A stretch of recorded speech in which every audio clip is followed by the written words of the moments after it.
Hello, ladies and gentlemen. Welcome back to the AFK podcast. Today we have quite a little shorter news segment, but a much larger main segment. Because it's Hope you episode enjoy it. 30. Yep, episode 30.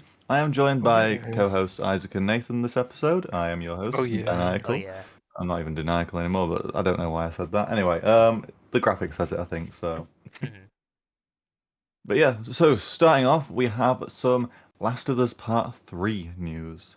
Obviously, Yes, we Last of Us do. Part 1 and 2 are very highly acclaimed games. 2 being a bit more mixed feelings, but still overall highly regarded.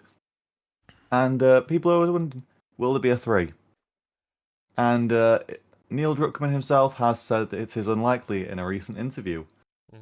As seen as Last of Us Season 2 will be dropping soon. I'm assuming this is a recent Yeah, there was interview. a panel at South by Southwest. I believe it was South by Yeah. Southwest. That's where That sounds Kojima right. is. So, Yeah. Right. But yeah, no, he has said that a Part 3 may never happen. even though for years they said it probably will. Mm-hmm. So, don't How happen then. times change. I'm glad though. They can move on Yeah, to no, other stuff. it's a good thing not to milk things for too long. I do not know what direction they kind of could go with 3, especially with all the mixed opinions of 2 as well on top of that.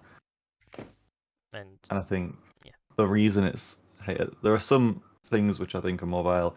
One of the main reason people hate it, I think, is quite invalid.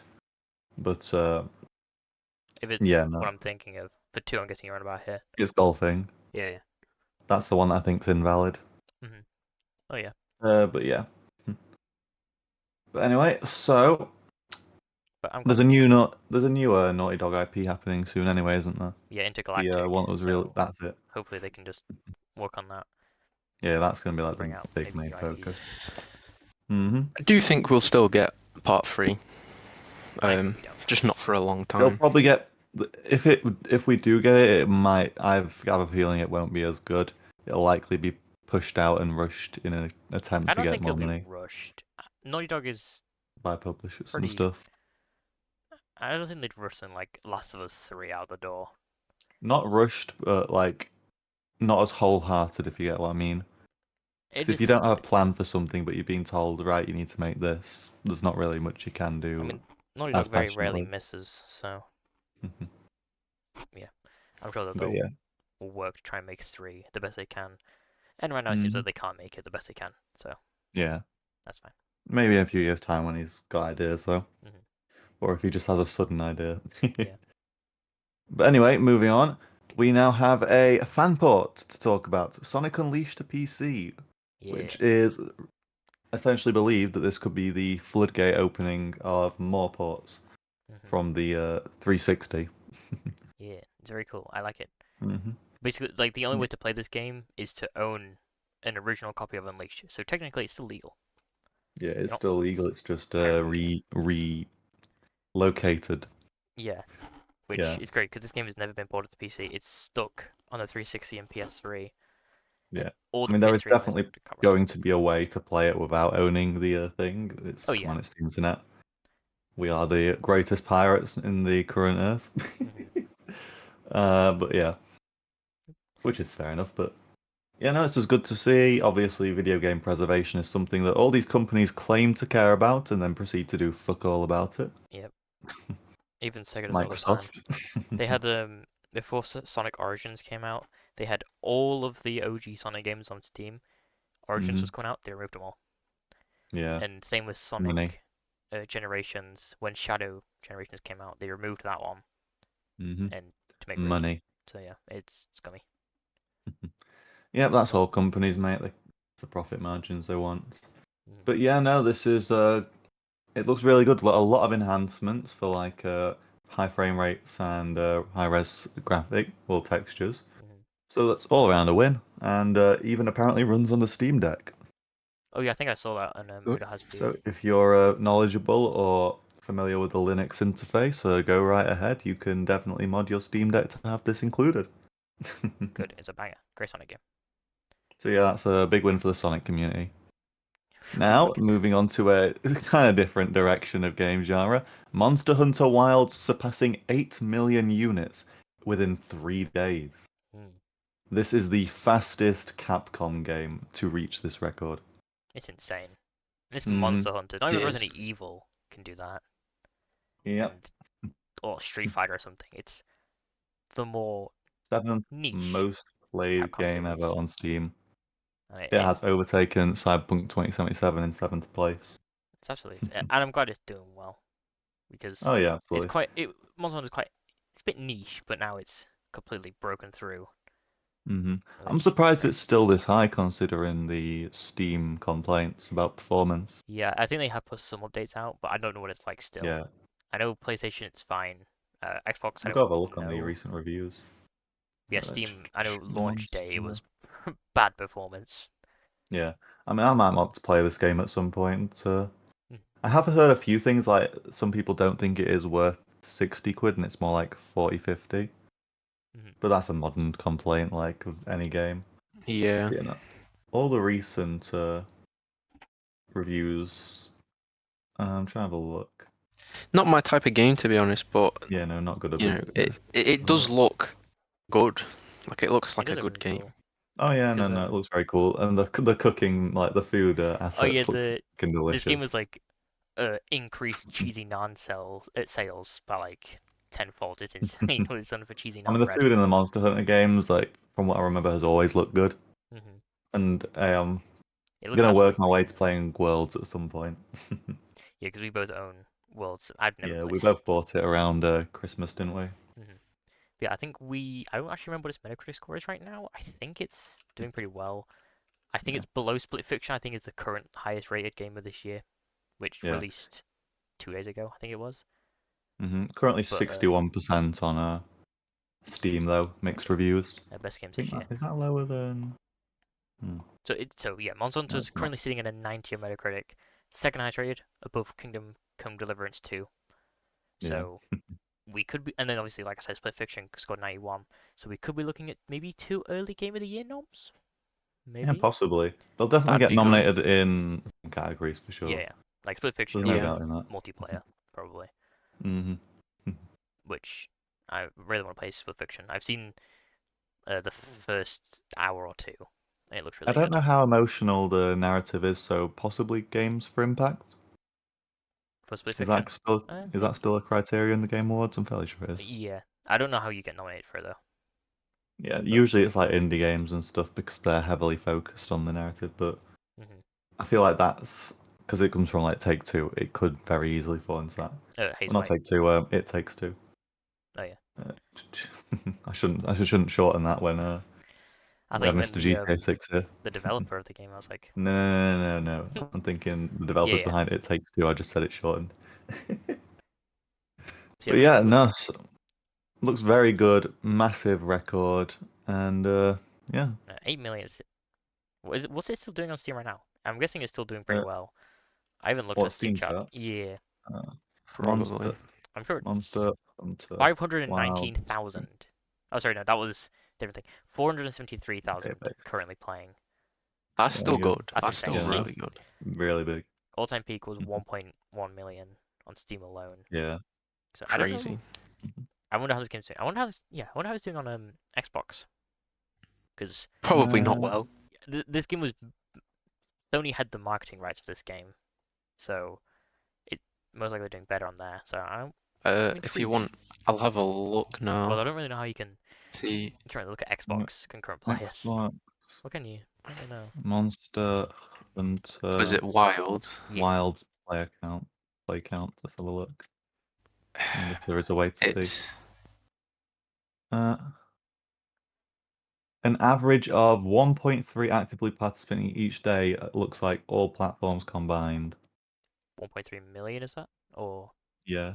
damn, So that seems to be that's what it's really good. averaging each day. Mhm. So that is. yeah. I mean, Oh yeah. basically all I can do is tell you about the reviews, but It seems it's to. got Yeah, no, there's not that many. 4.4. There's not that Everyone's many saying it's technologies good. on console to check. Mhm. Yeah.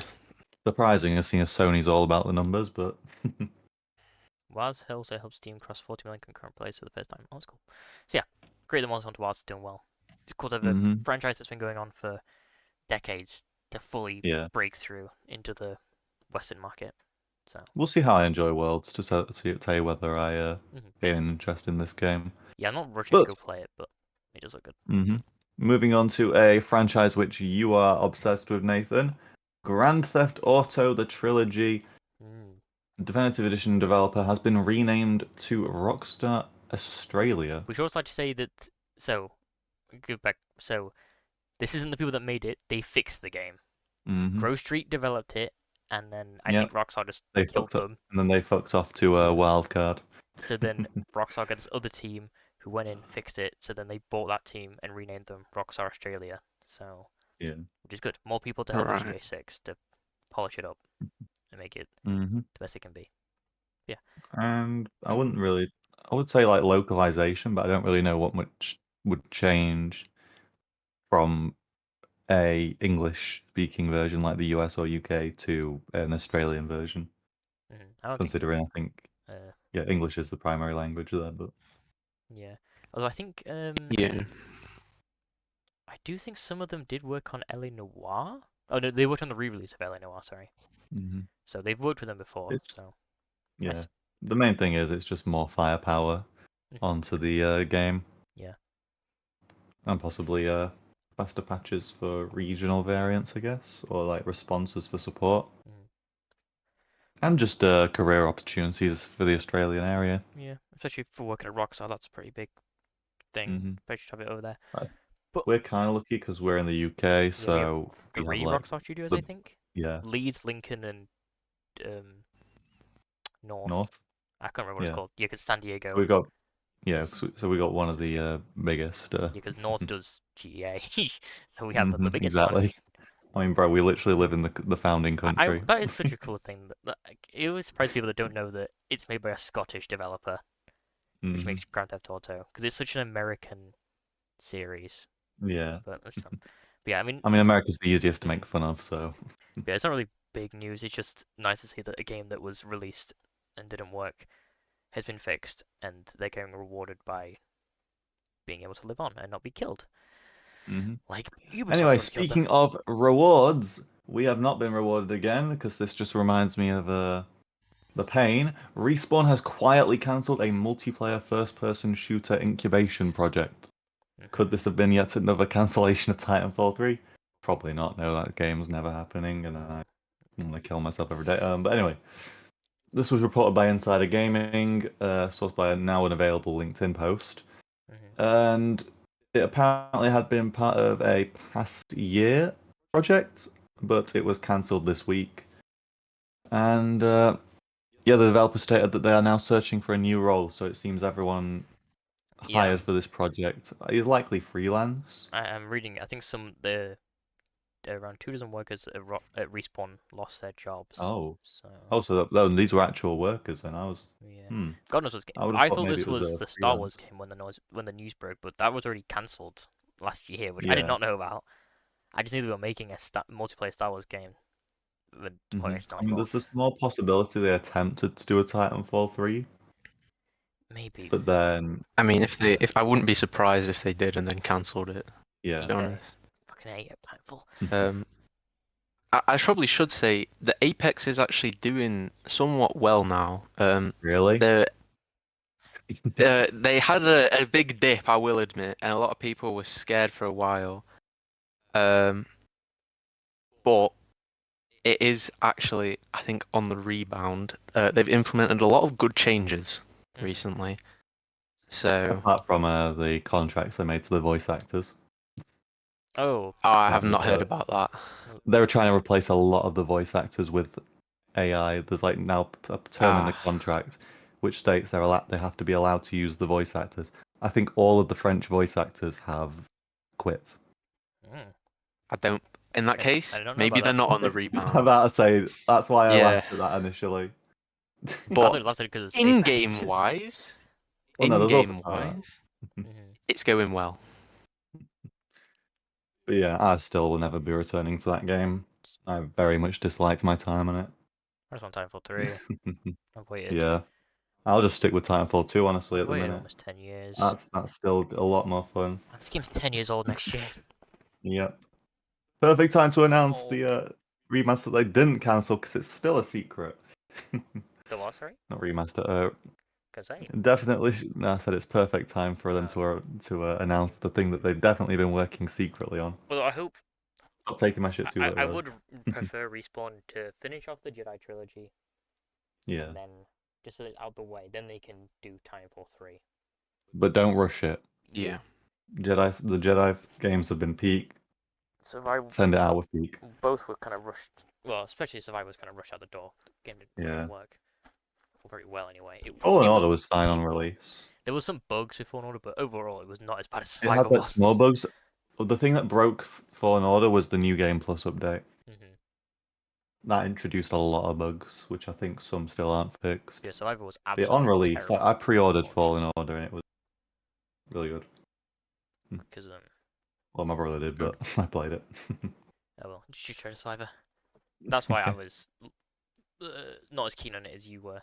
Like you are, sorry. Yeah, I still really enjoyed Survivor. I think it's fine. The story I don't Yeah, think is as honestly, good. I've not The game tried the looks new better though. patch, which has supposedly fixed everything and removed the DRM. So yeah. But now to finish off gaming news, one shocking thing that I discovered had happened, and I think Isaac and Nathan were equally surprised. Oh yes. Ark is now Ark Survival Evolved, should I specify, is now the Oh, yes. fourth best-selling game of all time. Yeah, how's that happened? I do not know. It's Ark. Exactly. I mean, I get it's like everyone's favorite buggy mess, but still. It is currently Where has this come from? 76 million sales. It is Yeah. Mario Kart 8 Deluxe was where it was currently. 75 Mhm. million and 810,000. Yes, like a 200,000 gap. But that is crazy. I think it was because I remember you just told us you were like, "How the shit is this here?" You just Yeah, I woke up, I disappeared. saw a Reddit notification, like, how the fuck has this happened? And I was like, oh god, is this more of, have they just managed to delete even more of the game files on Ascended? But no, ASE is in the top 4. Just And I just randomly. can't believe it somehow. It feels incredibly wrong to see Studio Wildcard next to Nintendo and Rockstar. Yeah, it just how what Where did shady it? business were It you wasn't doing? on. Yeah, I'm like fairly sure it wasn't anywhere on the list before then. No, I think we've done an episode No. where we looked through the list, Yeah, so like, we can probably go back and look. But yeah, it, most it was definitely never can. here. I feel like we would have said, especially if Oh, it was in top absolutely. 50 at least. Just there. I could imagine it overlooking it, but like, well, not mentioning But it. maybe But it I was feel near the like I would have bottom. seen it somewhere. It must have been near the bottom or something. Because That is. 75 million. If 76, it was sorry. if it was near the bottom-ish. In fact, let me go check if there's a. I Oh, could let me go check understand it being near the references. bottom because it's a pretty popular survival game. But It, up there with the likes It of is. Mario it Kart, looks like GTA it was. 5, Wii Sports, and Minecraft, I would It never. was on the list. Looks like October 25th, 2023. Okay. Then got removed Oh. November 10th, 2023, and now it's appeared again. So yeah, when we were doing the podcast, we wouldn't have seen it then. Yeah, so I don't know when they would announce the sales numbers, which would allow people to update it, Have but they put anything out? No. I don't know if I don't keep track of the Snail Games annual reports anymore. It must have been something Once like that is like, do they still update Survival Evolved? Survival Evolved doesn't get. I think it might have a couple patches here and there, but ASA, sorry, is the main They're focus. probably like, okay, now this game is fully finished, we'll put the sales out maybe. Or something like that. I don't know. Finished is a Yeah. strong word. Oh, yeah. We're done. It's They're bizarre. finished with the game. Still Yeah. bloody mess, but We got the Rhyniath Nathan. That was the last major content patch. We need modders can do the rest. because like, But no. how? I'm really confused. I mean, It just seems I'm odd. assuming it's in part with the game being cheaper. It's like £13. Sales probably. I'm assuming when it was free for like a weekend would probably have contributed. But as I said, I don't know whether how long these sales have been And it just going counts if and they adding count up the game being free until it was announced. as sales as Yeah. well. Like, And that makes me wonder, does the mobile port have anything to do with this, as seen as it does say multi-platform. Survival So Evolved had the mobile version, which is free, be updated and remastered? that's I think we discussed that, and we were like, that probably doesn't count because Fortnite would be on here and Candy Yeah, Crush. we did discuss that. So, Mm. probably Does it those say, also count. could it be someone jumping the gun on the Wikipedia page and Turns out it's only sold. updating it because they haven't narrowed down the sales numbers which have been released? What if it actually sold 7.6 million, but they accidentally pressed another 0 and then just shot off it? I'm gonna go check their social media, see if they've made any announcements on looked, but Survive the Ark. it just Let's have seems a look. weird. Like PUBG's weird enough being up here because no one talks about that game ever, and it's above Red Dead Redemption 2. That's like dead. 75. I mean, Ark is one of the most popular survival games, but it just doesn't feel right seeing it up there. I'm trying to see if they put anything about numbers. They probably just didn't realize. It is literally all just okay. From March, we've had Because the community vote creature winner, some fan art reposts, mod showcase, promotion for a $15 cosmetic pack, and that's it. Wow. So still the same scummy stuff. I am so confused by it. Oh well. But anyway, I think that's enough rambling on about games. Yeah. No idea how that's On to the only movies and show-based thing. We have a full list of winners from the 97th Academy Awards from the Oscars. Yeah.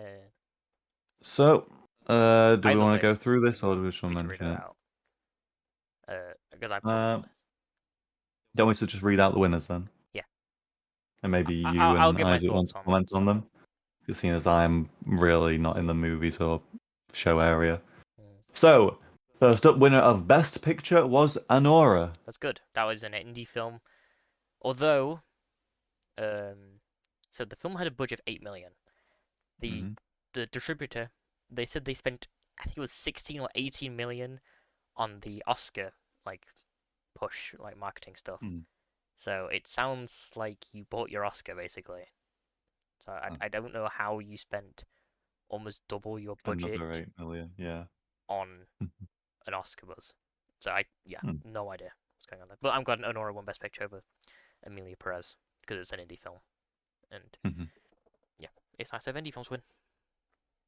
On to Best Director, we have Sean Baker of Anora again. I think you might agree with this, Isaac. I would have said Denis Villeneuve for Dune 2 because that film is massive in scale. I haven't watched Anora. I've heard it's good, obviously. I think, Nathan, you've seen it, haven't you? Yeah. Obviously, it won an Oscar, so it must be good, but I would say Denis. Or the person who did The Substance, Coralie Fargate was nominated, but the I heard the directing of that film is Denise was not. Denise, what was the surname? Villeneuve. Villeneuve, yeah, she wasn't nominated for Best Director. Actually, it's a he. Joke. He. But yeah, I'm glad Sean Baker won though, because again, he's independent director.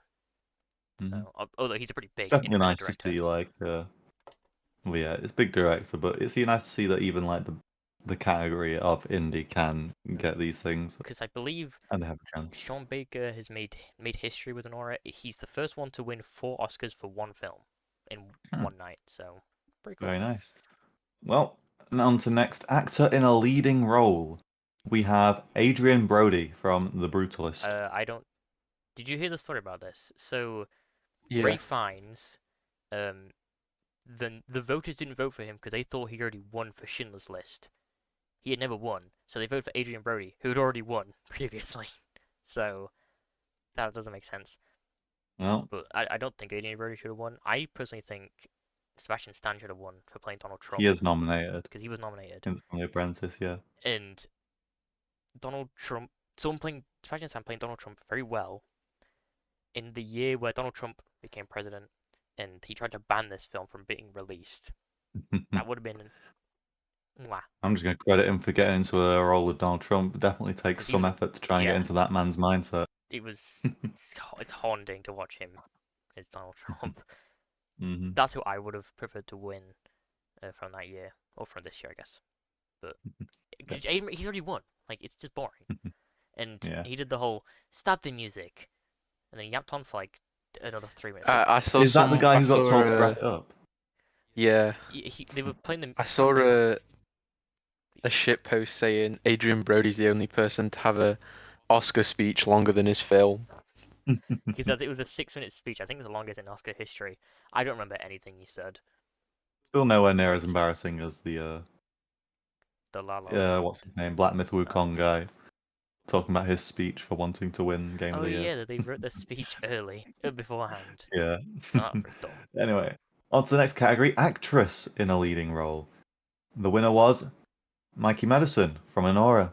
Good. I'm assuming I pronounced that Yeah, right. Mikey Madison. Yeah. Yeah. I think Demi Moore was the favorite, and if you've seen The Substance, the plot of The Substance is Demi Moore losing to a younger actress, which is kind of what happened here. Oh. So, but Huh. yeah, Late method acting, I guess. yeah, Mikey Madison, she was really good. I've not seen The Substance. I'm too scared to watch it because it's a body horror thing. I've not watched any of these, I think. But I've heard that she's really good in The Substance and better than Carla Sofia Gascon, the little knobhead. So, but yeah, Mikey Madison Right. got you one. On to actor in a supporting role, we have Kieran Culkin from A Real Pain. Again, he won everything up to this point for A Real Pain. Like, he was going to win. Jeremy Strong was really good, though, for in Apprentice. Yeah, he's But, like, good. it was kind of... It could really only be Kieran Culkin, so... Yeah. And now back onto the other side. Actress in a supporting role, we have Zoe Saldana from Amelia Perez. Yeah. I saw people saying that She's a good actor. they're going to imagine this win was for Avatar 2. Because she's really good in Avatar 2. Amelia Perez is the worst fucking thing I've ever seen in my life. She's okay. She's fine. Yeah. She just can't sing. Yeah. Right. Next up, we have writing of adapted screenplays, and the winner is Conclave. I haven't seen Conclave. It's 2 hours of people talking, which is not my thing. Although I've heard the writing's pretty good. I did not enjoy Oppenheimer. Nah, Oppenheimer's Right. but it doesn't like my kind of thing. Yeah. But cool one. And then writing for original screenplay, we have, you guessed it, Anora. Yeah. It's winning a lot of things. And I feel you've already spoke your piece about that. Yeah, I like that screenplay. Yeah. Now on to a category I actually... This is like the only part of filming I care. Cinematography. We have The Brutalist. I just out, didn't I? The Brutalist is what you said. The Brutalist, yeah. I've not seen a lot of the cinematography. I've heard from a lot of people it's really good. I personally would have gone with Doom Part 2. But yeah. Some of the shots that I have seen from The Brutalist are very well shot. Sorry, pardon me. I've seen none of these, so I can't comment. But Doom Part 2's cinematography is really good. That's what I would have voted for. Even Nosferatu would have been really cool with the use of shadows, but sure. Right. Cool. On to animated feature film, we have Blow. Good. Do you know about this film? No. This is an independent film where no one talks. It's all about animals, and they don't talk. And oh, I've heard of this. It beat out The Wild Robot, which was the favorite, I'm pretty sure. So it was nice. Yeah, I heard a lot of things about Wild Robots, so seeing it here and not winning cool. is... A nice kind of different kind of indie film winnings were always great. So, yeah. Right. I will say though, they should have put in, instead of Inside Out 2, Look Back, Fujimoto's. It's based on a Fujimoto story, which is absolutely amazing and was snubbed. So. Which it's on Prime, it's very good. Don't watch it. It's quite dark though. Yeah. We'll see. Anyway, on to another category that I sort of care about. Music original score. We have The Brutalist again. I haven't listened to it. Doom Part 2 could be nominated though, which is insane. Yeah. How come? It's how so sequels, if it's I think 25% of the score is reused, I think it or remastered. Yeah. I can't remember exactly, but yeah, I don't know. I'd assume it's just Wiki anything didn't that win in all falls honesty. But yeah, I don't know. Although I will say that the Batman should have won 3 years ago for the score. So I'm just gonna say that. It was a really good score. And cinematography should have won. Right. And now for music again, but original song, we have El Mal from Amelia Perez. No, Again, no, can't none of the comment. songs are good. Did you actually see? So when they won, the people as they were getting played off, they sang a song from Amelia Perez, but everyone was just kind of stood in the audience, just kind of like going like, "Yeah, wow," because they were just really awkwardly singing a different song. Though, so. Yeah. Sure. I just noticed Amelia Perez is nominated twice for this category. Yeah, it's because it's a song. Hmm. They usually do it twice if it's got bag. Because I thought Wicked will get in here, but because it's Mika Mino. Yeah, because I thought Wicked would get in, but because it's adapted from a musical play, then it's not an original song. Yeah, it's not allowed, right? Right. Next, though, it's funny you mentioned Wicked. We have production design, which was won by Wicked. Yeah. Fair enough. I've not seen it, so. But I've not. the production design looks really good.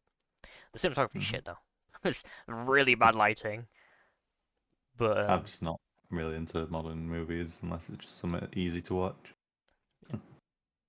It's not surprising that one. Yeah. Right. And then on to the next category. Film editing for the a jillionth time you've seen it. Anora. Yeah. Really well paced editing. Sean Baker did the editing, so that was his fourth and final Oscar win of tonight. Yeah. Right. I will just say, I think documentary and the shorts we might just skip over because I've not seen any of them. That's fair. But although No Other Land, which is one documentary feature film, that is very important for current affairs in the world right now, which I really want to go see. I believe it's about Palestine with what's happening right now. So yeah, very important film, which I really want to go see. And yeah. Well, since you mentioned one half, I'll mention the other half. Documentary short film. The winner was The Only Girl in. Again, I've not seen this. Hang on, sorry. You said The Only Girl in the Orchestra. I don't see it. I don't watch the documentaries. Right. Well, on to international feature film. We have I'm Still Here from Brazil. I've seen it. I'm assuming you've also not seen that. Oh no, I know of it, but I haven't seen it. It was good this one because Amelia Perez winning would have been shit because it's made by a it's French film, but it's set in Spain, and the guy uses Spanish, I guess Mexican stereotypes that they're all drug leaders, drug cartel people, which is just incredibly racist. So I'm glad a film that is set in Brazil, made by a Brazilian, that doesn't offend people, won. So nice. Hold up, Harry just posted. And then, well, then I guess you're doing that. Makeup and hairstyling, Substance, that was the favorite. Yeah. Visual effects, Dune Part 2. That's Yeah. the first time I've seen it win something now. Second. Oh no, we haven't already seen. mentioned. Oh no, it's won twice. No. Sound sort of one, but we're not there yet. Yep. But we're on to next costume design. Wicked. Wicked again. No surprise there. Animated short film In the Shadow of Cyprus. Not seen it. Of the Cypress. Same with live action short film. Live action short film I'm Not a Robot. Not seen it. I myself am not a robot, but and then sound, which you have already mentioned, Dune Part 2. Good. It's kind of. I imagine the sound design for that's good. Oh yeah, very well done with the sound design. Although it's a bit annoying that, I mean, I'm glad it won visual effects and sound, but it should have won best director. I do really like Sean Baker though, as a person, from what I've seen anyway. I'll say that I'm surprised you're saying this, but I'm surprised it's not nominated with you saying that. No, it's incredibly dumb that they nominated the Amelia Perez dude over him. How many more Oscars is there? I'm not really. That's this one. Oh, okay. That's all of them. We've just finished it. And I think it was. And we have one last thing, which I don't know why we're not saved this to the what we've done, but Nathan would like to give a Plankton the movie film. Yes. So, I was scrolling on Instagram earlier, and I saw a video of Plankton twerking, and I thought, what the hell is this? And it was Netflix saying, the Plankton movie is now streaming on Netflix. So, okay, so I watched it. Okay. It's okay. It's better than the Sandy Cheeks movie from last year, which sucked ass. I wanted to kill myself watching watching that. It was abysmal. But this was okay. There was some funny jokes. It's written by the guy who wrote one of the best SpongeBob episodes, so with Graveyard Shift with the Nosferatu joke. So it's okay. Yep, that's lovely, Nathan.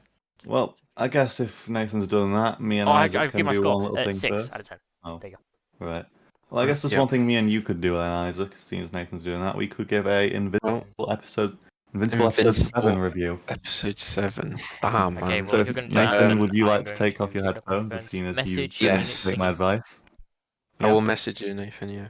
I did advise Nathan, like, oh, you should catch up so we can all talk about it. Yeah, but his he's lazy not ass did on not. that, so. But yeah, it's not a black and white French feature film, so he's not interested. Obviously. Holy shit! Oh yeah. Oh, spoilers, by the way, guys. Yeah, spoiler warning. But me and you knew exactly what was like kind of gonna happen. Oh yeah. But still seeing it. It was so good. Yeah, it was.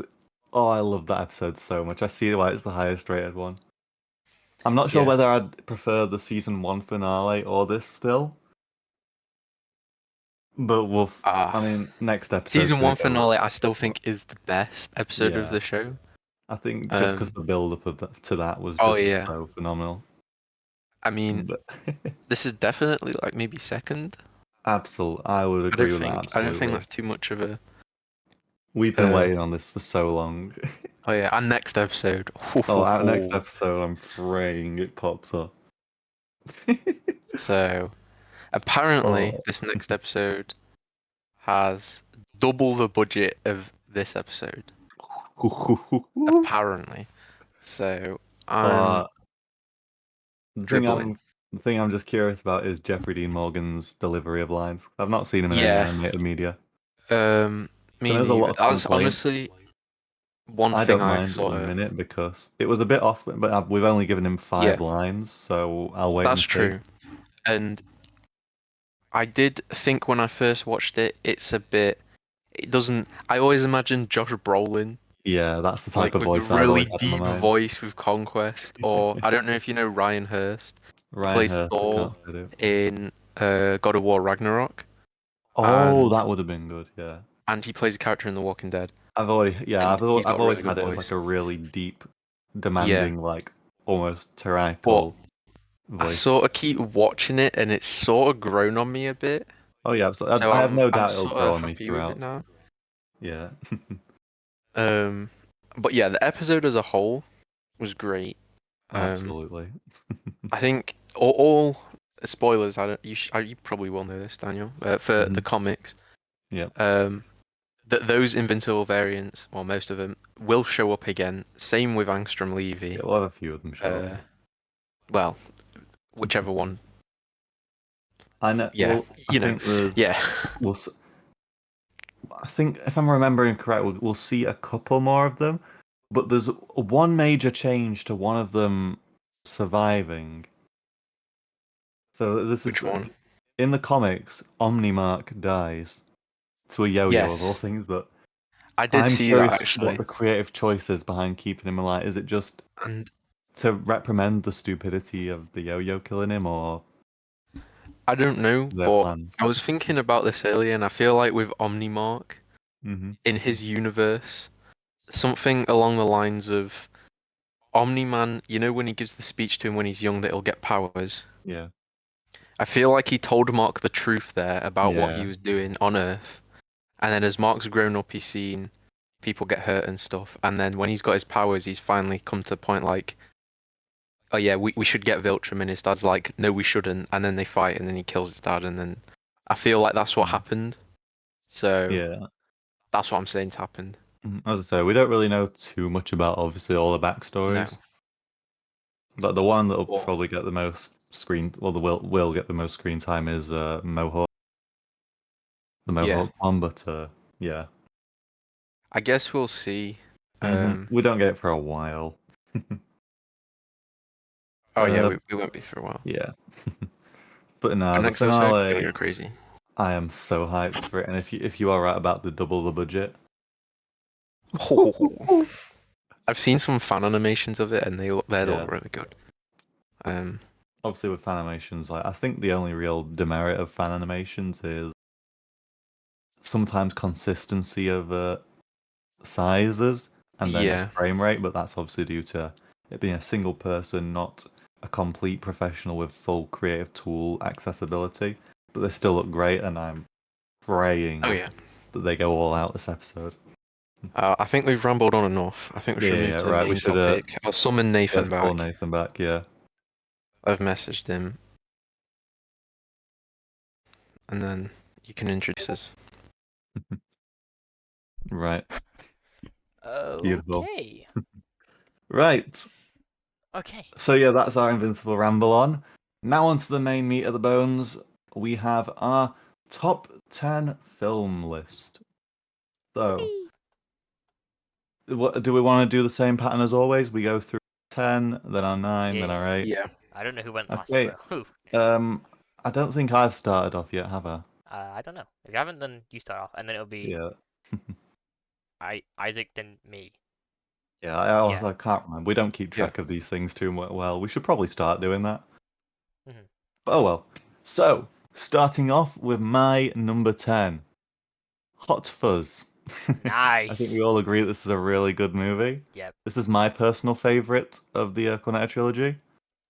Mainly, I've not seen The World's End, but I hear from you guys that that's probably your third. Yeah. I've not watched it. Oh, okay, that's right. So I'm not in the boat, right? I think that's the weakest of the three. Yeah. But no, I just really enjoy the film. I come back to it a fair bit. Not as much as the other films in this list, but I still have rewatched it multiple times. I even chose it for part of the media AV that I did. But yeah, no, it's just I really enjoy this film. I love the little oh shit. So good, you dropped it on the floor. No, I knocked a bottle over that's empty. But yeah, I really enjoy the comedy in it. The twists are really good as well. I say I love being pegged on film. Yeah, that's Oh dude, that was a fun trend. You've been pegged. But anyway. my turn. Sorry, what trend? Yeah. You remember when Harry A used to send all the "you've been pegged" things, and it was just a video of Simon Pegg holding the phone? I did not know that. Anyway, Isaac. You of all people, I'd expect to see that, especially how you enjoy the asexual version. Oh god.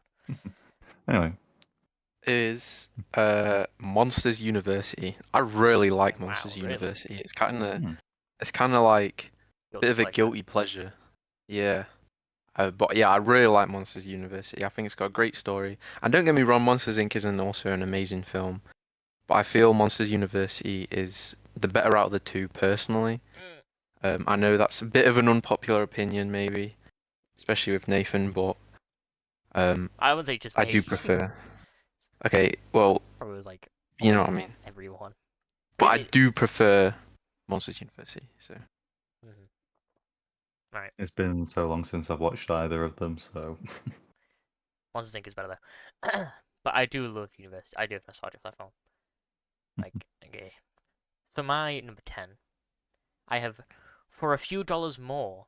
This is the second film in the Sergio Leone's... Is it black and white in French? It is the second film in Sergio Leone's The Man with No Name trilogy with Clint Eastwood. Just a really cool western. It has one of the best endings. Obviously, people prefer the good, the bad, and the ugly, which makes me like this one a little bit more. Like it's my favorite one. You know, it's the underrated one out of the three.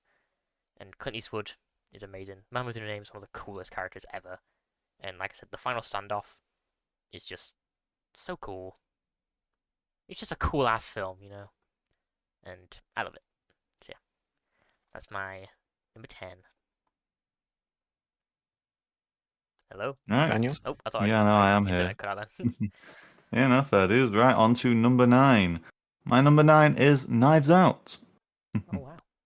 I do really enjoy this film. Again, this was part of my AV.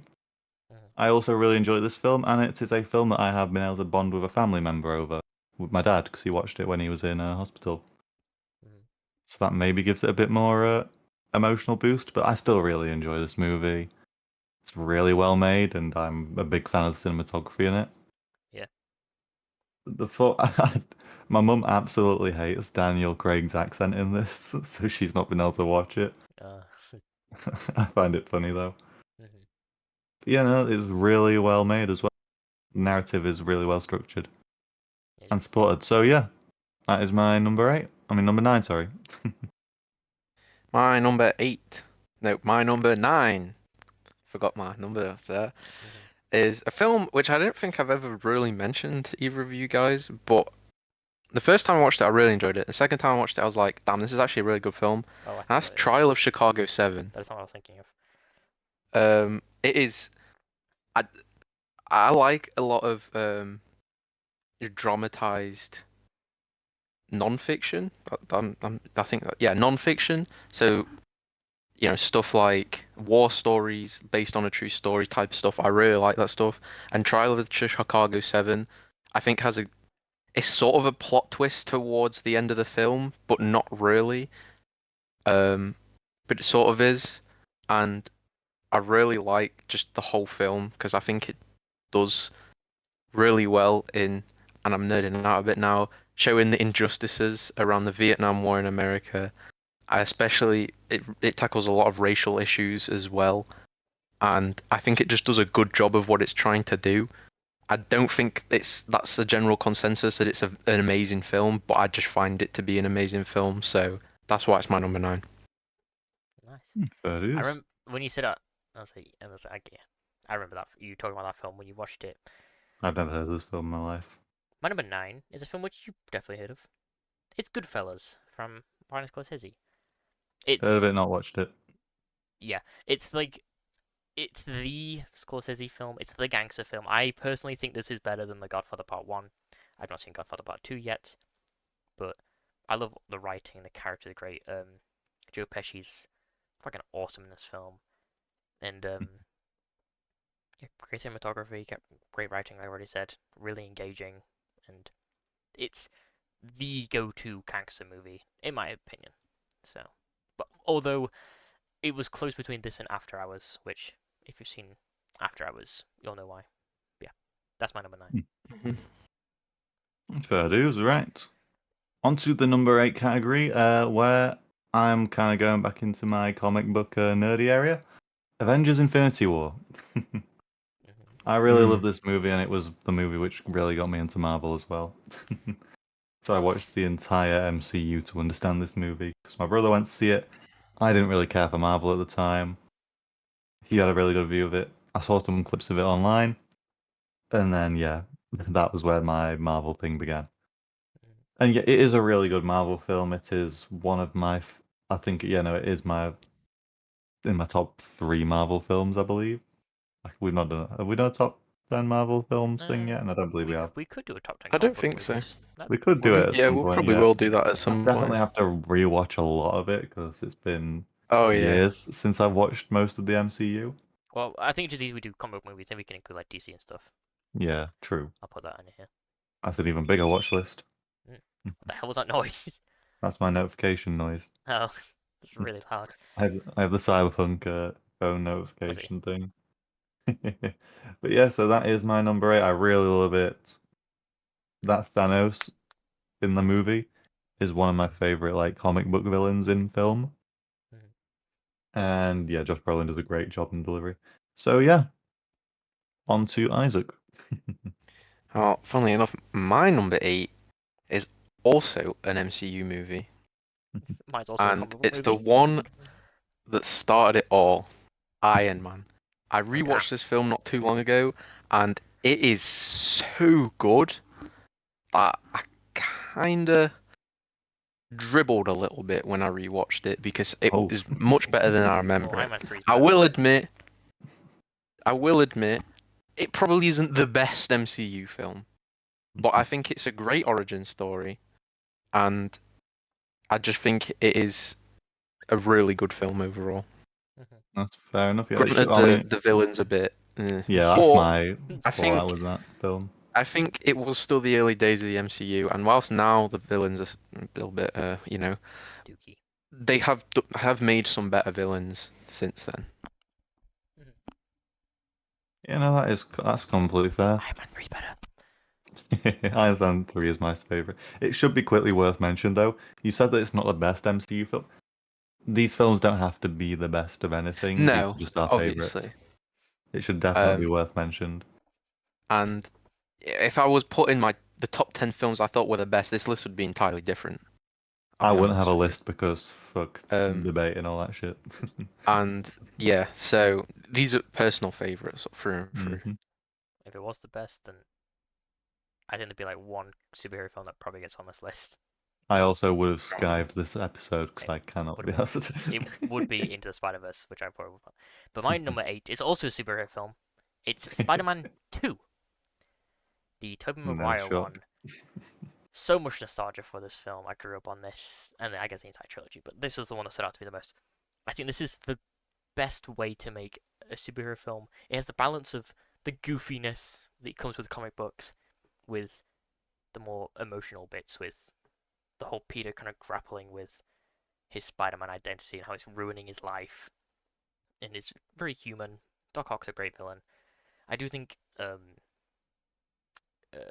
Willem Dafoe is better in the first one, but that's just because like it's Willem Dafoe's Green Goblin. It's like he's arguably like one of the most best. Iconic. He's up there with like Heath Ledger for the best superhero villain in a film. So yeah, and there's also some great fight scenes with the train scene, which is iconic. The ending's also great. I love how little lines from this film were in No Way Home, like the trying to do better. It was nice. Yeah, I love Spider-Man 2, and I always have, and it's my favorite superhero film ever. So yeah, I love how we all hit a superhero film. Yeah, it makes me feel better now. Yeah. I felt awkward like being the first to mention a superhero film, but you guys all did it the same number. So I also have a feeling I know what another one that will be on the list. That's the only one on my list. That one's. Oh. Really? I thought there would have been another one that you. That is the only one on my list as well. Are you thinking Into the Spider-Man? Oh well, I've still got. Yeah. I was considering putting it on there instead of 2, but two's it's my boy, you know. Fair dues. So. Oh, this is not my last comic book film, and that's comic book films is probably one of my most watched. There's a couple more, but anyway. Yeah, number 7. Yep, we are on to number 7 now, and my monitor just went off for a moment. God damn it. Nice. There we go. So, my number 7 is a film that I think me and Isaac can definitely agree on. How to Train Your Dragon. Oh, yeah. I really love this film. It is one of my favorite animated films. I've rewatched it way too many times because, god damn, the visuals and the score like paired together is just. Yeah, I absolutely love this film. Probably check out the live action. Hopefully, it doesn't do a demerit to this. Probably will. But yeah, we'll see. We'll see. I like it. And that is my number 7. The score is really good. Yeah. I mean, one of my weaknesses in all media is music. Oh yeah, I agree. With Hedge is better. But... Sure, bro. Yeah, it is. Victor's better. Anyway. My number 7. Right. Okay, it's by no means my only sci-fi on this list, but it is my only Star Trek film on this list. And that's Star Trek 4: The Voyage Home. It's the best Star Trek film. That is I absolutely love this film. I do remember watching this when I was like 6 at my grandma's house. But then I didn't really understand what was going on. But then when I rewatched it, and I was like, oh yeah, I understand this film now. And then I rewatched it again, and I was like, damn, this is actually a really good film, and I really enjoyed it. So it is my only Star Trek film on this list, but it is my personal favorite Star Trek film, as I know it's many others. I like Star Trek 4. I've only seen that one, and was it called First Contact? 7. Yeah. I can't comment as I've never seen a Star Trek film, and I'm not really interested. And I haven't even watched films I am interested in yet, so there's a very high likelihood I never get around to it. But yeah, no, fair dues. Or else I just say everyone. Daniel's cutting out then a little bit. That should be fixed soon. Yeah. He's getting a new PC. That should, yeah. Now I'm getting a brand new one. I've gone into the savings and spent more than I'd like to say, but it should hopefully be fixed. If it's not, I think I'm going to throw a brick at my head. Also, I just forgot we forgot to mention this at the very start, but I'll say it because it's eating into my time, I guess. The Switch 2 experience. Me and Daniel will be going now. Daniel got tickets. I got into the wait list, and I have been received a ticket for the exact same time window as Nathan. Yeah, so we will have 2 hands-on a Nintendo cocksucker, and then Daniel. And the casual Nintendo. All I'm saying, they only sent me it once I actually bought a couple games. It's pay to win, people. Go spend money on the Switch. Exactly. No, literally, exactly after. Bro, I bought Ori Will of the Wisp the day before.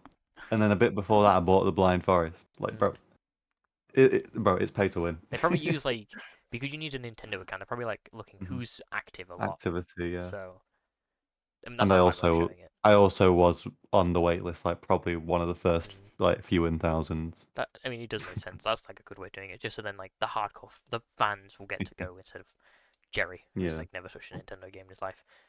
There are definitely, like, hundreds of millions more fans than me, Oh, but yeah. hey, I managed to manipulate the system. Fuck you guys. My number 7 is Monsters, Inc. This is my... This is... Yeah, this is my favorite Pixar film. It's not the last animated film, but I've always loved Monsters, Inc. I love John Goodman and Billy Crystal, man. They're so good. They're so funny together. And the story is... It's a lot more emotions than University. University, to me, is just pretty chill. You know, just like the scare games and all that. Whereas this one, there's more stakes. It's more emotional. And there's obviously the Warden who's film with the I'll kidnap 1,000 children before I let this company die. And then obviously Randall is goaded. And Raz, like, so good, so iconic. And yeah, it has a lot of iconic lines in those movies. I personally don't know how you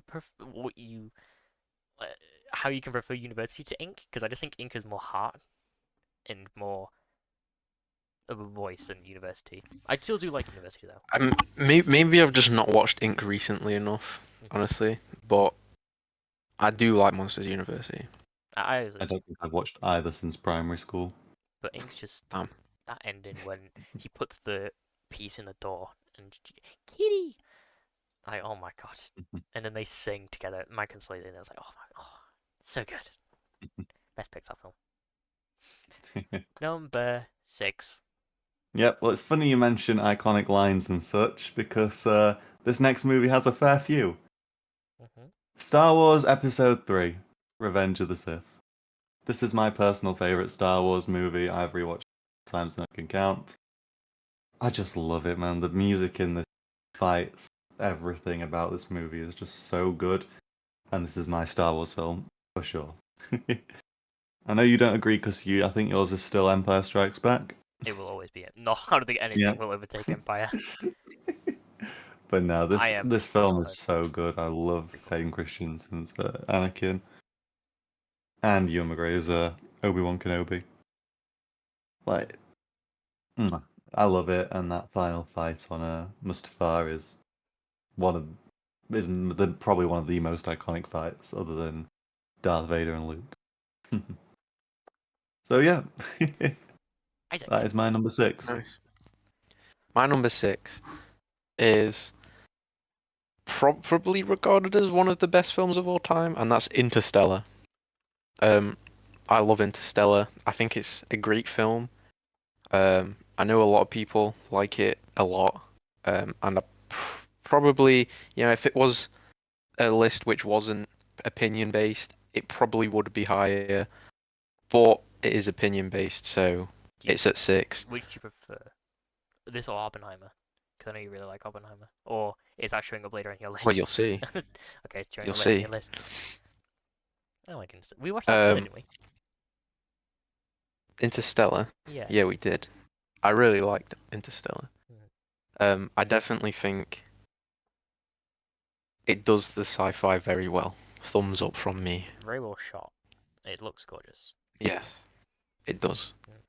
Although I still think The Dark Knight and Oppenheimer and Memento are better though. Just saying. Sure, bro. Just tell us yours. My number, what are we on? 6 is actually, funny enough, it's a Star Wars film.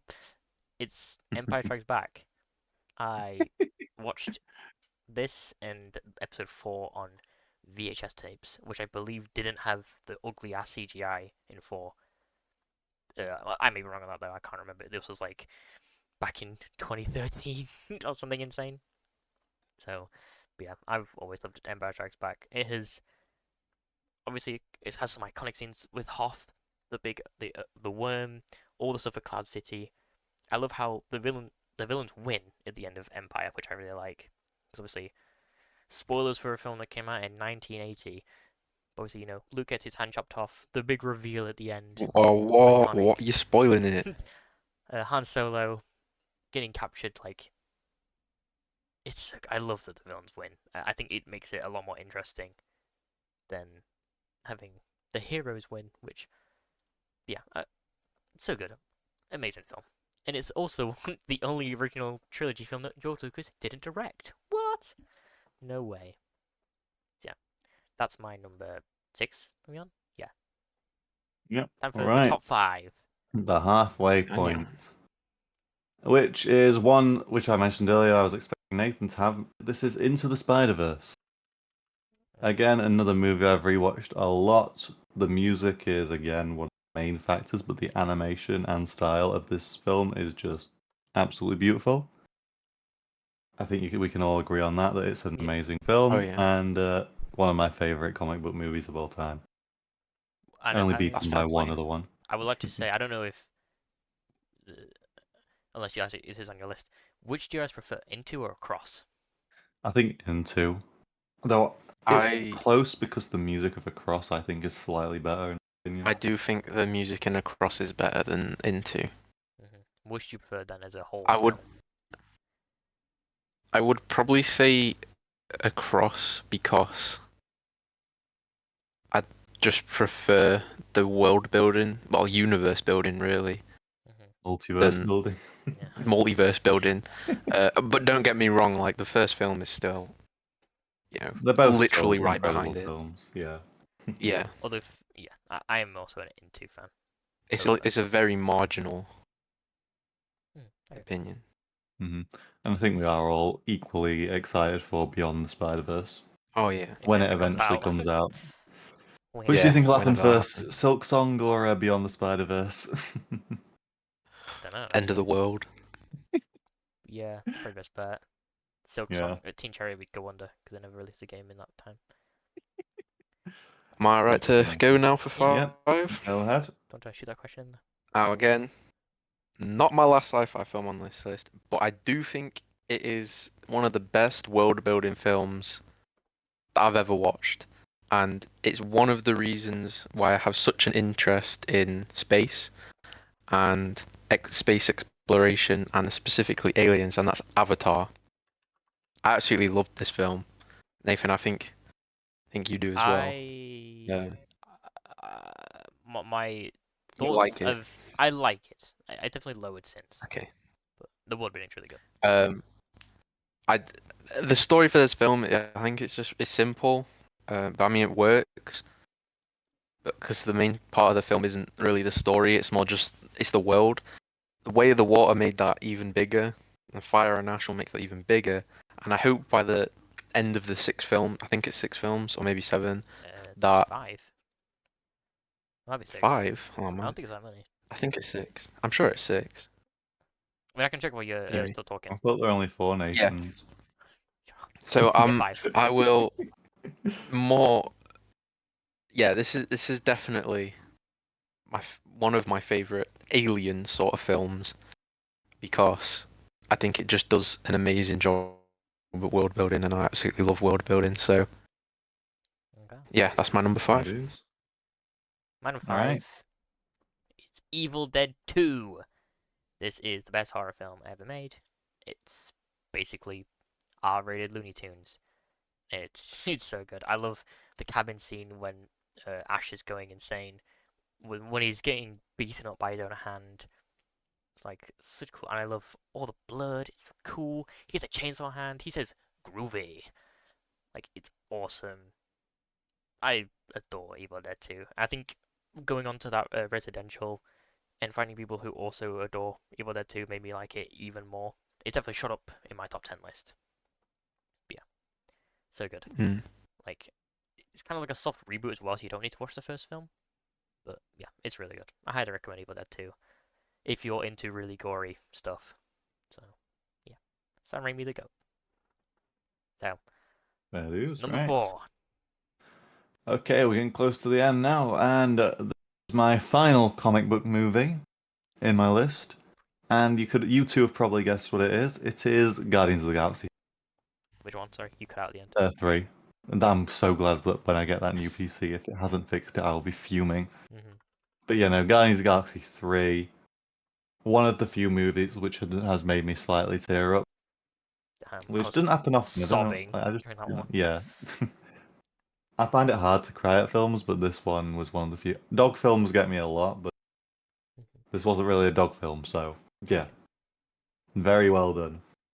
God damn, it was the perfect end to the Guardians trilogy. So well done. Oh, God damn it. So many parts of this film were just dialed up to 11. It was great. I wrote a whole fucking essay on it when I got home. Like, while suffering, because my body was taken, because that was back when I had really bad responses to social outings, but even suffering through that, I managed to write the whole book about it. Yeah, such a great film, and my number one comic book movie. The MCU died along with it. So. Right. It's yeah. Right. That's my favorite MCU film. Yeah. On to Isaac's number 4. My number 4 is something we've already heard on one of these lists. I think yours, Daniel. How to Train Your Dragon. This is definitely my favorite animated film of all time. The final fight is just amazing. The whole film is amazing. Obviously, there are things that could be improved, and I hope the live action improves them. I know you guys don't have much hope for it. I really hope it's good. Obviously, I know that I should temper my expectations, but I do hope it's good. And the animated is, regardless if this new live action is good, the animated is going to be amazing. And it's still there, even if it's not very good. So yeah, it's not like you've lost the animated one. It's not like a video game where they get rid of it. My number 4 is also an animated film. It's the second to last one. The SpongeBob SquarePants movie. I would say this is the best buddy comedy film ever. It's the perfect end to SpongeBob, with obviously that build up of the first 3 seasons, which I think I've said on this podcast that I think it is 3 of the best comedically written pieces of television ever, and they ended off perfectly with the film. And then the rest of it was all a dream, and has been a dream for the past 20 years. So no, just the next one's going to be even better. Oh god. But yeah, it's funny. It's iconic. There's obviously so many great parts of the film. The ending with Goofy Goober Rock is so cool. Like when Patrick gets was it fishnets he wears in massive high heel boots. It's so good. I love the SpongeBob movie, and it's a really good musical as well. So yeah, good ass movie. Fair dude. All right. So now we are into the final territory. Top 3. And to make it even more complicated, my 2 and 3 are so interchangeable. It changes on a whim. My top 3 is the one that I was like, this is my top 3. I will not change it. Yeah. Today, this number 3 is John Wick 4. Oh, wow. This film is so damn good. Pardon? I was waiting for a John Wick film to come up. Oh, absolutely, bro. John Wick's one of my favorite franchises. It is such a good quadrilogy. Hopefully Ballerina's also really... Continental, I know, wasn't great, so I haven't watched it. Yeah. Also because I don't care for getting the subscription, but yeah, no, this film was so good. We all went to see it together. God damn, it was such a good film. It was one of the best action series of all time, like undoubtedly, and Keanu Reeves is a gem. But the action is so damn good, and the cinematography and choreography are second to... Exactly. The fact there is still no Oscar category for stunt work is insane. Stuntmen, yeah, it is absolutely ridiculous. But I can never stop. I don't think this scene will ever be removed from my head, but it's the Hong Kong massacre scene. Is that with the top down, the Hotline Miami ass Dragon Breath? Oh my god, that was so good. Such a good goddamn scene.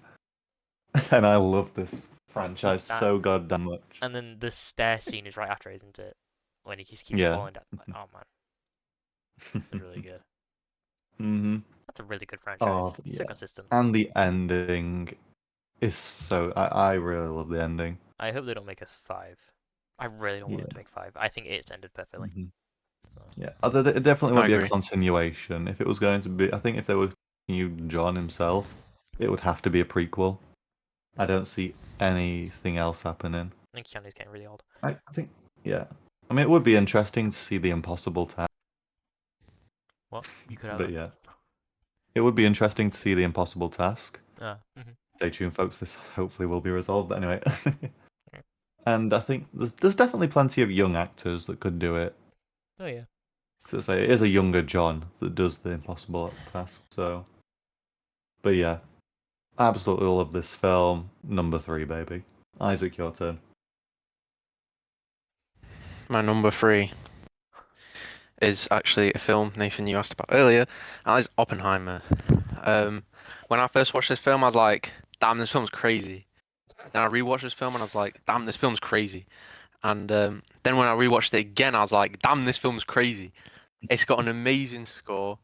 I think the story just sort of flows. I know a lot of people say like the last act is a bit out of the way, but I sort of like not out of the way, but it's a bit of a leap from the first two, and I sort of like that because it's the first one is build up to the second one, and then the third one is the aftermath of the second one.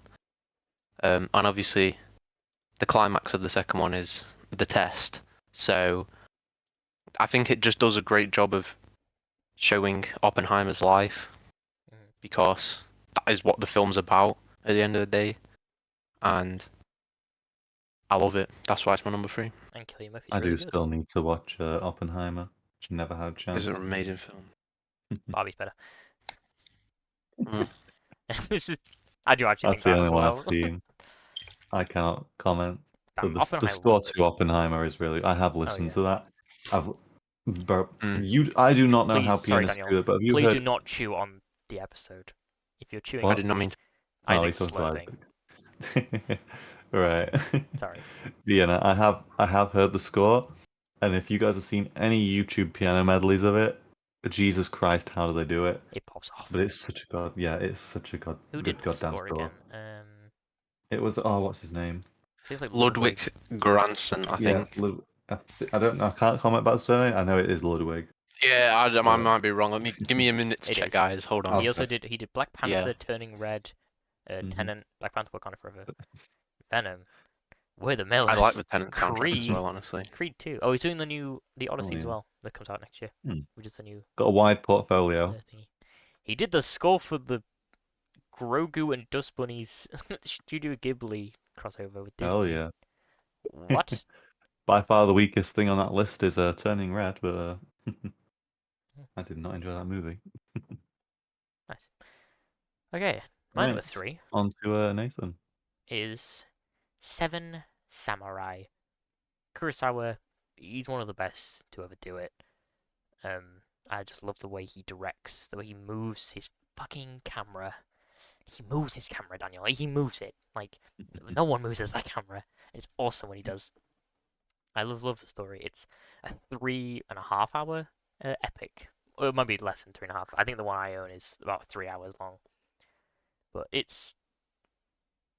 if this is a list, like we said earlier, about like the best films ever made, I think this is top 3 of one of the greatest films ever made. Like, the story is so good. One of my favorite reviews is this is what the Avengers think they look like, and it's awesome. Yeah, it's such a great story. Obviously, with the really long length, it being 3 hours long, might turn people away, but don't let it. It's absolutely incredible, and it flies by. So, yeah, if you're ever able to see Nice. Seven Samurai, please go support Kurosawa. He makes the goated-ass movies.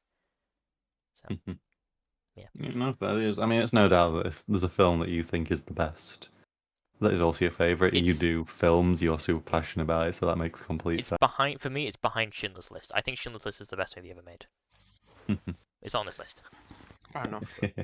Yeah. Yeah, right. Number 2. Top two, baby.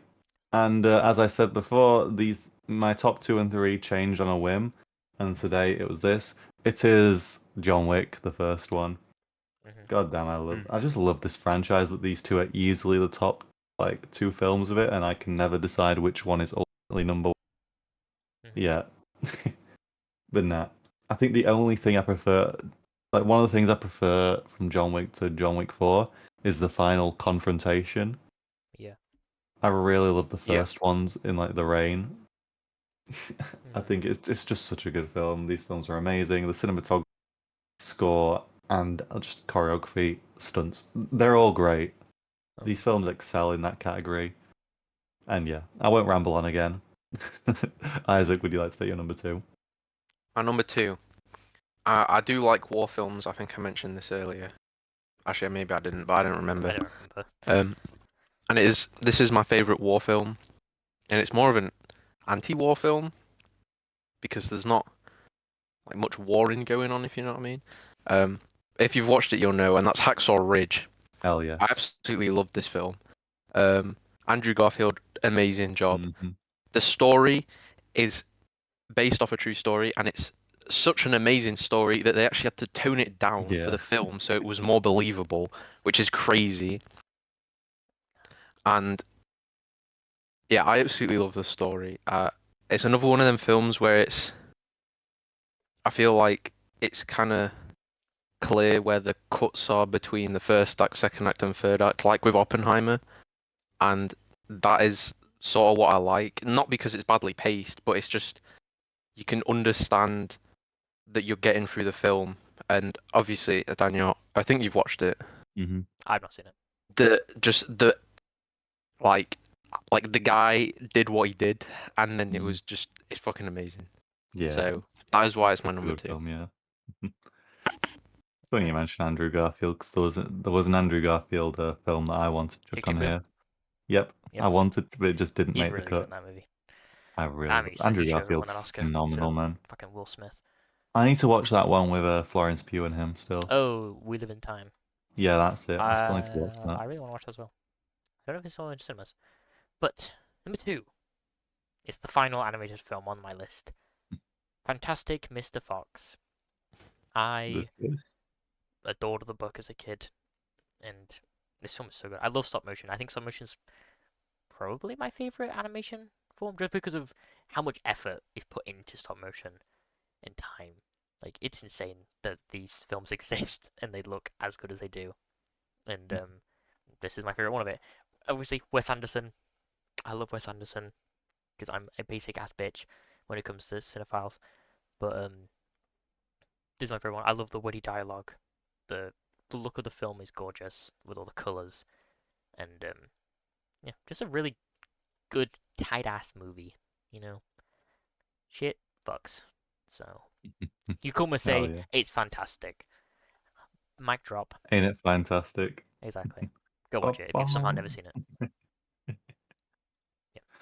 Right, yeah, no, it's funny you mention things being old but looking still amazing, because to no one in this call's surprise, my number 1 movie is Jurassic Park 1993. Come on, man. One of the most iconic blockbusters of all time. Still an amazing film even today. Yeah. Like, it easily outclasses a lot of modern films. And it has been my favorite for so long. I'm a kid who's obsessed with dinosaurs. You put a well-made film with a great score to it, I'm gonna love it. I've been obsessed with this film since I was little, and yeah, nothing can beat it for me. Absolutely nothing. Fuck you complaining about plot holes and whatnot. I do not care. I enjoy this film. Yeah, so screw everyone. This is such a good film. We can all agree on that. The fact he made that and then Schindler's List as well in the same year is Yeah, absolutely insane. Bro, he cooks. Absolutely. I am so disappointed the direction the franchise went, but the original still exists, so I can't complain. Right. Isaac. Isaac. I wonder what yours is. Your This is the most obvious one, I movie? think, number 1 for all of us. But Isaac, unless you're going to pause right out of left field with this. He's not here, great. He's eating, I bet. It'll be like midway through chewing. Because I told him to mute his mic when he's chewing. No, he's probably been called by his parents, but he didn't want to interrupt you while you were. Yeah, no, because he hasn't spoken since Okay, well, before you. if he's not here, then Oh, he's just put a message, I think. internet died. Okay, I'll give my number one then. Internet died, right? Yeah. So, Daniel, this is pretty obvious to you, and I think I've said this before on the podcast. It's La La Land is my number one favorite movie of all time. No. Yeah, I know. Not like you got a keyboard and then proceeded to specifically learn the City of Stars. main motif. Yeah. I adore The most La La iconic Land. motif, anyway. Damien Chazelle is my favorite working director, probably pro director. Is Damien Chazelle. Like, he fucking cooks. This film looks gorgeous. The story's great. The music's amazing. It should have won Best Picture over Moonlight. Moonlight is mid, but hey. And I just adore La La Land. My favorite scene in La La Land is not even one of the dancing scenes of the musical moments. Sorry, it's the scene where this is can I say it? I'm trying to think if it would be spoilery. It's the scene where You want me to take my headphones off? no, I've not seen it yet. I won't. Okay, it's the scene where two characters are standing and Ryan Gosling keeps honking his car horn. That's all, and it's not at the opening. It's later on in the film. That's all I'll say. Right. Which, if you've seen La La Land, you'll know. Well, is what it I like mean. a scene to mirror the opening? No, it's seems just about what he does to start. try and get her attention. Oh. Is he honks his car horn, and they talk about something, and it's incredibly well acted. Emma Stone, you deserved that Oscar. I only hear good things about La La Land, so I do need to watch it. I was going to watch it a while back with my family, but we couldn't get Prime working on the Fire Stick, so it's on iPlayer, I never believe. did. Was it? I think it might still be on iPlayer, I don't know. Mm. But absolutely amazing. Yeah. And the ending. Holy fuck. Be prepared. I do not know what the ending is. Crushing to watch. I've seen clips from it. I could not tell you where they come from in the film, what the structure is, but it's one of the best endings ever. And that's why it's my number one. It reminds the ending reminds me of you were about to say it, but then you realize you might spoil film it is. I guess maybe bits of Red Shoes. Although if you are someone who loves La La Land like I do, I highly recommend Umbrellas of Cherbourg. It's a French New Wave film. I think I mentioned it last week. It inspired La La Land. The ending is literally the same as La La Land. Yeah. Which I highly recommend. Although it's a musical where no one stops singing, so that might turn people away. I'd hate that. It's really good. I would hate that.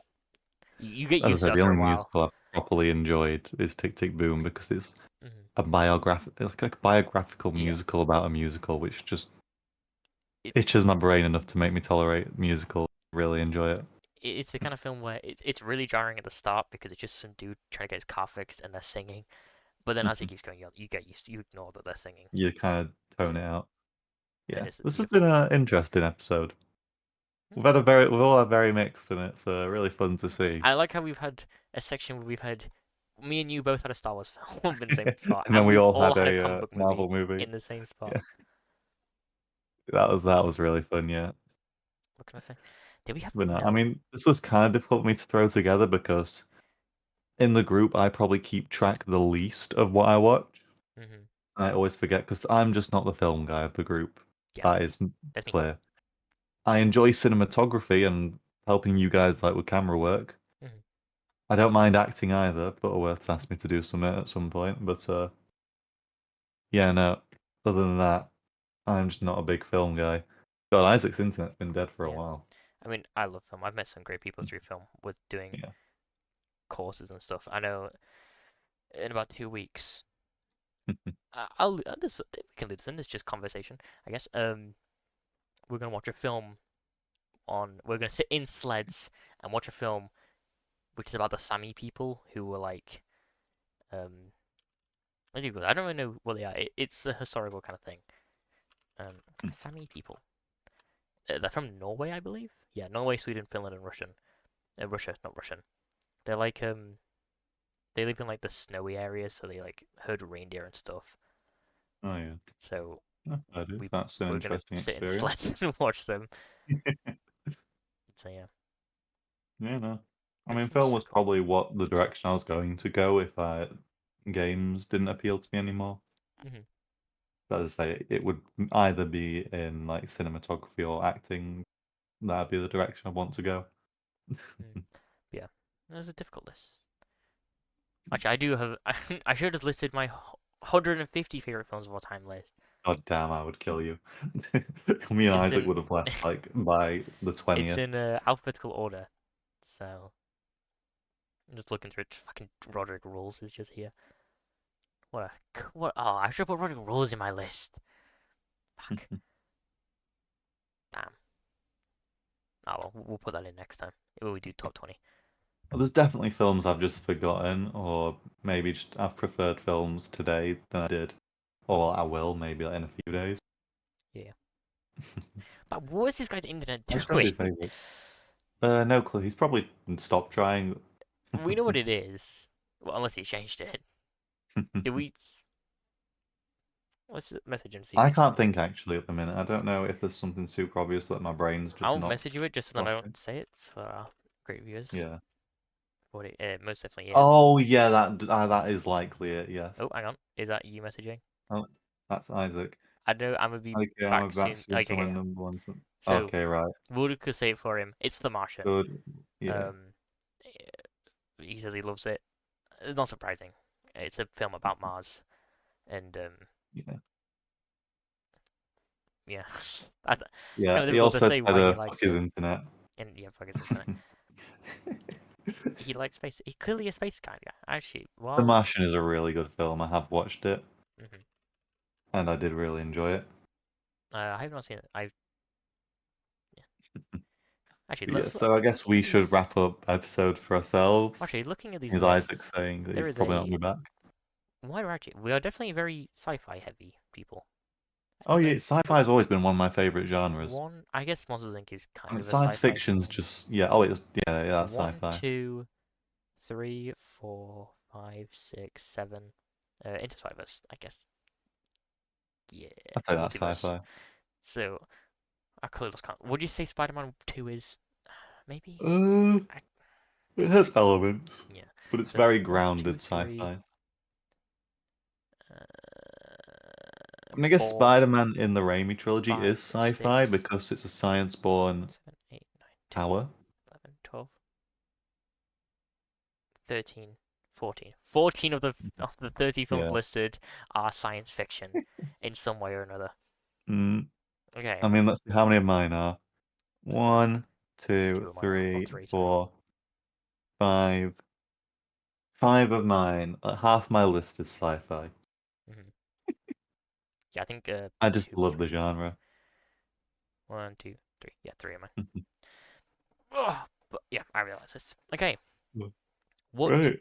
have we been playing? I would like to go first because I have actually played one game and like I've seen. Oh, I've also done fuck all this week, I and have I'll explain why.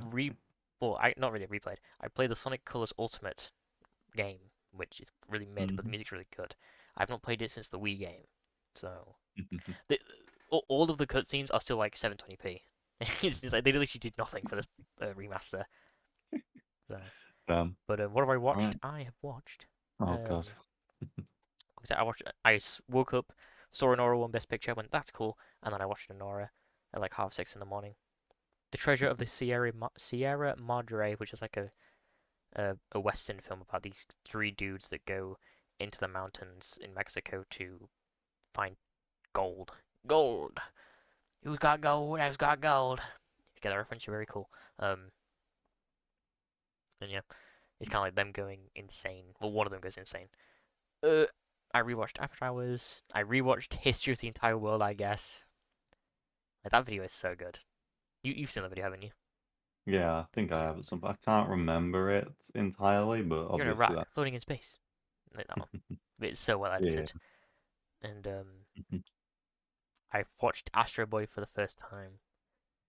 Um, I've, it's I've okay. seen that in parts. It's okay. It's fun. Stacked cast though. Like Jesus Christ. Yeah, no, the cast and the voice acting is The really cast goddamn good. was. Oh, I wouldn't say that. Oh, Isaac's back.